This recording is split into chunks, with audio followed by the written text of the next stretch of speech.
प्रिय भक्तों, हिंदू पंचांग में ऐसा माना जाता है कि इन 9 दिनों में माता रानी की सभी शक्तियां जागरूक होती हैं। जो भी भक्त माता रानी का सच्ची श्रद्धा के साथ पूजा पाठ करता है, उसके जीवन में चल रही समस्त परेशानियां समाप्त हो जाती हैं, सभी कष्टों से मुक्ति मिल जाता है। बड़े बड़े पूजा पाठ अनुष्ठान से जो मनोकामना नहीं पूर्ण हो पाता है, वो इस नवरात्रि में 9 देवी स्वरूपों का पूजा पाठ करने से आपको उस फल की प्राप्ति हो जाती है जिस फल का आपने कभी कल्पना ना किया हो।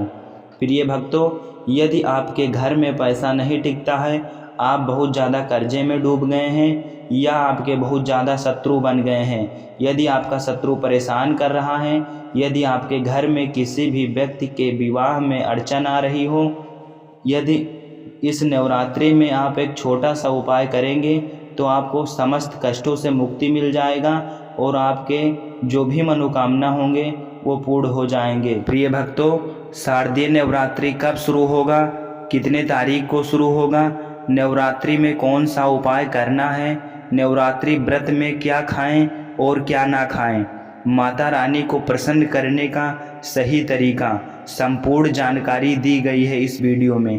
प्रिय भक्तों, इस वीडियो में ये भी बताया गया है कि वह कौन सी ऐसी महिलाएं हैं जिनको नवरात्रि का व्रत बिल्कुल भी नहीं रखना चाहिए। यदि नवरात्रि में ये 7 प्रकार की औरतें भूलकर भी व्रत कर लेती हैं तो वीडियो को पूरा देखें, वरना आपको बहुत ही बड़ा पाप भुगतना पड़ेगा। प्रिय भक्तों, पूज्य गुरु जी श्री प्रदीप जी मिश्रा जी द्वारा आइए जानते हैं कि नवरात्रि कब शुरू होगा और कितने समय स्टार्ट हो रहा है नवरात्रि, पूजन विधि का सही समय क्या रहने वाला है, कलशा गठन का सही समय क्या रहने वाला है, कौन सी औरतों को व्रत करना चाहिए, कौन सी औरतों को व्रत नहीं करना चाहिए, संपूर्ण जानकारी गुरु जी के माध्यम से प्राप्त करते हैं। भक्तों, अगर जिस महिला की शादी हो गई है तो ऐसे में अगर आपका पति भी इन 3 चीजों को पहनने के लिए बोले तो आप तुरंत मना कर दें। एक शादीशुदा महिला को भूल कर भी इन 3 चीजों को कभी नहीं पहनना चाहिए, नहीं तो आप अपने पति की मृत्यु का कारण बन सकती है। आज हम महिलाओं से संबंधित खुल्लम खुल्ला साफ साफ 8 से 10 बिंदु बताने वाले हैं, जो कि हर पति पत्नी को एक बार तो जरूर सुनना चाहिए। शादी हो जाने के बाद पति पत्नी 7 जन्मों के लिए एक दूसरे के हो जाते हैं। पति पत्नी शादी हो जाने के बाद अपनी जवानी को ठंडा करने के लिए संभोग करते हैं, परंतु कई महिलाएं नए रिश्ता नई जवानी में पति के द्वारा कई ऐसी चीज लाई जाती है पत्नी के लिए, जो कि पत्नी गलती से उन चीजों को पहन लेती है। उस समय पत्नी को पता नहीं होता है कि इन 3 चीजों के पहनने से पति की मृत्यु शीघ्र ही हो जाती है। आज यह वीडियो पति पत्नी को बड़े ही ध्यानपूर्वक देखना चाहिए। आपको बता दें कि आज के इस आधुनिक दौर में शादीशुदा महिला कई ऐसी चीजों को पहन लेती हैं जिसके बारे में उन्हें पता तक नहीं होता है। यहां तक कि शास्त्रों में भी यह नहीं लिखा होता कि कुछ भी पहन लिया जाए। ऐसे में उनके जीवन पर नकारात्मक प्रभाव पड़ता है, यहां तक कि परिवार, रिश्ते और पति की जान भी चली जाती है। तो ऐसे में जानते हैं कि आखिर वे 3 चीजें कौन सी हैं जो महिलाओं को कभी नहीं पहननी चाहिए। ईश्वर से कहते हैं कि जो भी व्यक्ति अच्छे तरीके से पूजा पाठ करता है उसे मैं स्वीकार करता हूं, उसकी हर मनोकामना को मैं पूरा करता हूं। वीडियो में आगे बढ़ने से पहले अभी वीडियो को लाइक कर और नीचे कमेंट बॉक्स में लिख दो सच्चे दिल से जय जय बजरंगबली। भक्तों, हिंदू धर्म में विवाह के बाद हर स्त्री के लिए 16 श्रृंगार बहुत मायने रखता है। मांग में सिंदूर, माथे पर बिंदियां, हाथों में चूड़ियां, पांव में पायल और बिछियां। यह धारण कर जब एक लड़की अपने घर को छोड़ किसी दूसरे घर में प्रवेश करती है तो उसके जीवन के मायने ही बदल जाते हैं। श्रृंगार एक स्त्री की सुंदरता में 4 चांद लगाता ही है, साथ ही यह एक स्त्री के जीवन में परिवर्तन और समाज में उसकी पहचान को एक नए रूप में प्रस्तुत करता है। केवल धार्मिक दृष्टि से ही नहीं बल्कि वैज्ञानिक दृष्टि से भी 16 श्रृंगार का महत्व माना जाता है। 16 श्रृंगार में उपयोग होने वाला सामान किसी भी सुहागन स्त्री के वैवाहिक जीवन का प्रतिनिधित्व करता है। इसमें प्रयोग की जाने वाली हर चीज का अपना एक अलग महत्व होता है। हिंदू धर्म मानने वाली प्रत्येक सुहागन स्त्री अपने पति की लंबी आयु और सुखी जीवन की कामना के साथ साथ श्रृंगार धारण करती है। परंतु कई ऐसी चीजें होती हैं जो कि महिलाओं को कभी नहीं पहननी चाहिए। अब यहाँ पर कुछ दोस्त ऐसे भी होंगे जो हमारी बातों को हल्के में लेंगे क्योंकि उन्हें वास्तुशास्त्र का ज्ञान नहीं है। इस पर एक कहावत भी प्रचलित है कि बंदर क्या जाने अदरक का स्वाद। अर्थ यह है, कोई भी व्यक्ति वास्तुशास्त्र के बारे में नहीं जानता है तो फिर इन उपायों में या वीडियो देखने पर विश्वास ही नहीं करता है। इसलिए भक्तों, सही सटीक 100% जानकारी के साथ में जानने के लिए इस वीडियो से जुड़ जाना। वीडियो को आगे बढ़ाते हैं।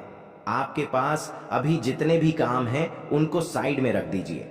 ध्यानपूर्वक जो आपको बताया जा रहा है उसे देखिए और सुनिए। नंबर 1, शास्त्रों में स्पष्ट बताया गया है कि किसी भी शादीशुदा महिला को एकदम सफाचक सफेद रंग का वस्त्र कभी नहीं पहनना चाहिए। ऐसा करने से आपके मान सम्मान को ठेस पहुंच सकती है। आपको बता दें कि आजकल के फैशन के युग में महिला सुंदर दिखने के लिए काफी ऐसी हदें पार कर देती है जिसके बारे में सोचना भी पाप के बराबर है।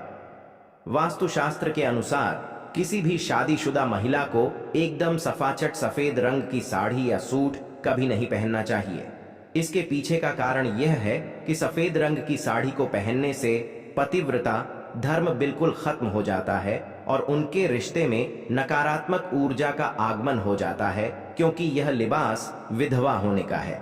ऐसे में आप अपने पति की मृत्यु का कारण बन सकती हैं, इसीलिए हो जाए सावधान।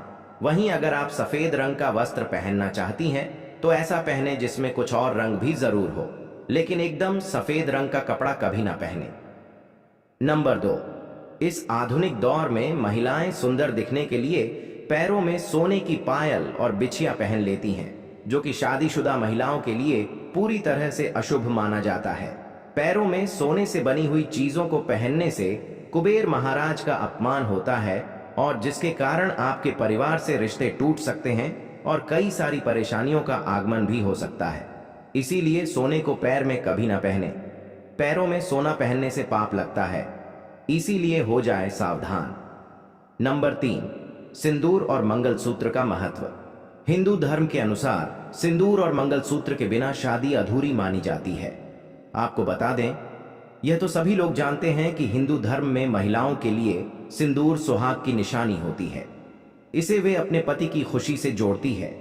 ऐसे में अगर जो महिला विवाहित होकर भी सिंदूर ना लगाएं तो दुनिया का सबसे बड़ा पाप माना गया है और आपके इस पवित्र रिश्ते को और व्यक्ति मनहूसियत का नाम दे सकते हैं। इसीलिए मांग में सिंदूर होना आवश्यक है। वहीं मंगलसूत्र का भी बड़ा महत्व है। मंगलसूत्र में सोना या पीतल भले ही ना लगा हो, लेकिन पीले धागे में काले मोती जरूर चाहिए।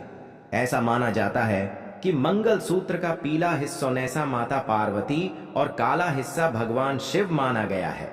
शास्त्रों के अनुसार शादी होने के बावजूद भी जो महिलाएं मंगलसूत्र नहीं पहनती हैं तो सबसे बड़ा पाप है। ऐसे में आपके रिश्ते पर कलंक लग सकता है। इसीलिए एक शादीशुदा महिला को मंगलसूत्र अवश्य पहनना चाहिए। अगर आपके पास मंगलसूत्र नहीं है तो कम से कम गले में काला धागा तो पहन सकते हैं।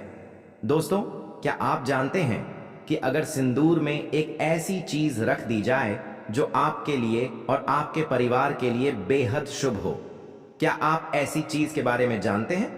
अगर नहीं तो वीडियो को अंत तक जरूर देखिएगा, क्योंकि अब हम बताने वाले हैं कि ऐसी कौन सी चीज है जो सिंदूर की डिब्बी में रखनी चाहिए और जो वह कई कार्यों में बहुत शुभ है। धार्मिक मान्यता के अनुसार सिंदूर लगाने के कई नियम होते हैं जिनका पालन करना अनिवार्य होता है। सिंदूर लगाने के संदर्भ में जो भी नियम बनाए गए हैं, सभी सुहागन महिलाओं को इन नियमों का विधिपूर्वक पालन करना चाहिए, अन्यथा उनके जीवन में परेशानियां उत्पन्न होने लगती हैं। जो महिलाएं सिंदूर के नियमों का पालन नहीं करती, ऐसी महिलाओं के पति को धन तथा स्वास्थ्य संबंधी समस्याओं का सामना करना पड़ सकता है। तो आइए जानते हैं सिंदूर लगाने के वे कौन से नियम हैं जिनका पालन हर महिलाओं को करना चाहिए। नंबर 1, सिंदूर का गिरना बहुत ही अपशगुन माना जाता है, इसीलिए हमें हमेशा बच्चों से दूर रखना चाहिए। अगर आप किसी ऐसी जगह पर रखेंगी तो बच्चे इसे हाथ लगाएंगे और यह गिर सकता है। नंबर 2, मांग के लिए आप हमेशा ही सूखे सिंदूर का ही इस्तेमाल करें। आजकल मार्केट में कई तरह के लिक्विड सिंदूर भी उपलब्ध हैं, लेकिन वे लगाने अच्छे नहीं होते। कई महिलाओं को लगता है कि सिंदूर लगाते समय उनके माथे पर गिर जाता है तो माथे से सिंदूर का गिरना बहुत शुभ होता है। तो इसका मतलब है कि आपका पति आपसे बहुत प्यार करता है। नंबर 3, सिंदूर को कभी भी किसी के सामने ना लगाएं। जब आप सिंदूर को किसी के सामने लगाते हैं तो आपके पति को नजर लग सकती है और आपका प्यार कम हो सकता है। नंबर 4, अगर गलती से कभी आपसे सिंदूर नीचे गिर जाता है तो उसे इकट्ठा करके नाली या इधर उधर ना फेंके। सिंदूर को इकट्ठा करके माथे से लगाकर किसी पेड़ के नीचे रख दें। नंबर 5, अगर आप सूखा सिंदूर सही तरीके से नहीं लगता है तो आप अपनी उंगलियां माचिस की तीली को थोड़ा सा गीला करके सिंदूर में मिक्स करके माथे पर लगा लें। इससे सिंदूर ना ही फैलेगा और ना ही आपके चेहरे पर गिरेगा। नंबर 6, शादीशुदा महिलाओं को सदैव सिंदूर अपने पैसे से खरीद कर ही लगाना चाहिए। किसी अन्य के पैसे से खरीदा गया सिंदूर लगाने से बचें। लेकिन वहीं अगर किसी का दिया हुआ सिंदूर अगर कोई महिला लगाती है तो इससे बहुत बड़ा अनर्थ हो सकता है जिसकी आपने कभी अपेक्षा भी नहीं की होगी, और साथ ही धन वैभव की कमी और पति को किसी भी तरह से सफलता ना मिलना, घर में क्लेश का वातावरण रहना, घर में इस प्रकार का वातावरण बन जाता है। नंबर 7, इसके साथ ही कभी भी महिला को बगैर नहाए मांग में सिंदूर नहीं लगाना चाहिए। सबसे पहले महिला नहा लें और पूजा पाठ कर लें, उसके बाद ही अपने माथे पर सिंदूर लगाए। सिंदूर लगाते समय सदैव आप अपने पति की लंबी आयु तथा उनकी सफलता के बारे में ही सोचें। इससे उनका भाग्य और भी अधिक प्रबल एवं शक्तिशाली बनता है।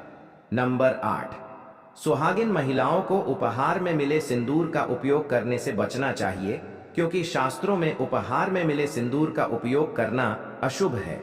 केवल अपने पति का दिया हुआ सिंदूर ही लगाएं, जो कि शादीशुदा महिलाओं के लिए बहुत ही शुभ है। नंबर 9, चाहे कितनी भी बड़ी मजबूरी हो, परंतु शादीशुदा महिलाओं को किसी दूसरी महिला के सिंदूर को अपनी मांग में भरने से बचना चाहिए। किसी दूसरी महिला के सिंदूर को मांग में भरना बहुत ही अशुभ होता है। ऐसा करने वाली महिलाओं के पति को धन संबंधी समस्याओं का सामना करना पड़ता है। नंबर 10, घर में अगर किसी भी तरह के सूतक हैं या आपको पीरियड्स आ रहे हैं तो आप सिंदूर न लगाएं, क्योंकि यह सिंदूर का अपमान होता है। इसके साथ ही मां लक्ष्मी ऐसे घर में प्रवेश भी नहीं करती है। पीरियड्स के दौरान महिलाओं को कई काम करने की मनाही होती है, जैसे रसोई में जाना, अचार छूना, पूजा पाठ करना या मंदिर जाना आदि। दोस्तों, हिंदू धर्म में ऐसी मान्यता है कि पीरियड्स के दौरान महिला द्वारा तुलसी में जल डालने से तुलसी का पौधा सूख जाता है, क्योंकि इस समय महिलाओं के शरीर में ऊर्जा का संचार अधिक होता है। इस ऊर्जा को भगवान सहन नहीं कर पाते, इसलिए पीरियड्स के दौरान पूजा पाठ करना या मंदिर जाना वर्जित है। दोस्तों, प्राचीन काल में मंत्रों और अनुष्ठान के बिना पूजा अधूरी मानी जाती थी। इसमें बहुत समय लगता था। दोस्तों, पीरियड्स के दौरान महिलाओं को इतनी देर बैठकर पूजा पाठ व अनुष्ठान करने में समस्याओं का सामना ना करना पड़े, इसके लिए उन्हें इन 5 दिनों तक पूजा पाठ से दूर रखा जाता था।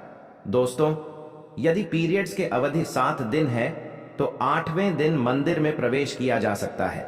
वैसे यदि हम ज्योतिष की माने तो आमतौर पर पीरियड समाप्त होने के बाद 5वें दिन आप मंदिर में प्रवेश कर सकती हैं। दोस्तों, व्रत के बीच में ही अगर किसी महिला के पीरियड्स आ जाएं, तो ऐसे में महिला को अपना व्रत पूरा करना चाहिए। पीरियड्स के दौरान भी मन में भगवान के प्रति आस्था कम ना हो। भगवान के लिए मन की शुद्धता सबसे ज्यादा जरूरी है। पूरी शारीरिक शुद्धता बाद में आती है। दोस्तों, व्रत के दौरान अगर किसी विशेष पूजा का संकल्प लिया गया है तो पीरियड्स के दौरान आप दूर बैठकर उस धार्मिक काम को किसी अन्य व्यक्ति के जरिए करवा सकती हैं। पीरियड्स के दौरान भी व्रत के सभी नियमों का पालन करना चाहिए। ऐसे में प्रभु के मंत्रों का ज्यादा से ज्यादा मनन करें। किसी विशेष पाठ का जाप करना चाहती है तो फोन के जरिए पाठ पढ़ सकती है। पीरियड्स के दौरान स्वच्छता का ख्याल रखना बेहद जरूरी है। स्नान के बाद साफ वस्त्र पहनकर ही मंत्र और पाठ करें। धार्मिक मान्यताओं के अनुसार पीरियड्स वाले दिनों में महिलाओं को सिंदूर लगाना चाहिए या नहीं। सिंदूर, जिसे कुमकुम के नाम से भी जाना जाता है, इसे मुख्य रूप से विवाह का प्रतीक माना जाता है।